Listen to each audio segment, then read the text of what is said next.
అంటే రేవంత్ రెడ్డి పదే పదే ఒక ఆరోపణ మీపై చేస్తున్నారంటే, నాకు అప్పులు తీసుకొచ్చి పెట్టారు నెత్తి మీద. వడ్డీలు కట్టుకోవడానికే సరిపోతుంది తప్ప, నేనేమి పని చేయలేకపోతున్నాను ఆయన అంటున్నారు. ఇక దీనికి మించిన మూర్ఖత్వం ఇంకొకటి ఉన్నది. మూర్ఖత్వానికి పరాకాష్ట అంటారు. చాలా దేశాలలో ఇట్లా కనుక మాట్లాడితే అది ఉరిశిక్షకు కూడా అర్హమే అని చెప్పి నేను బహుశా ఆస్ట్రియాకి సంబంధించిన ఒక మంత్రి అనుకుంటా సమైక్య ఆంధ్రప్రదేశ్లో ఒకసారి వచ్చినప్పుడు ఇట్లా అబద్ధాలు ఆడేవాళ్ళు, అబద్ధాలు చెప్పేవాళ్ళు ఉంటే తప్పకుండా ఉరి తీస్తారు మా దేశంలో అని చెప్పినట్టు గుర్తుంది నాకు.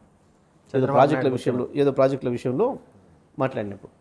ఎందుకంటే అది రాష్ట్రం కానీ, అది దేశం కానీ, అది ఎనీ ఆర్గనైజేషన్ దాని యొక్క ఆర్థిక స్థితిగతులను తెలుసుకోకుండానే మాట ఇచ్చుడు, హామీ ఇచ్చుడు అనేది పెద్ద మోసం, నేరపూరితమైన చర్య.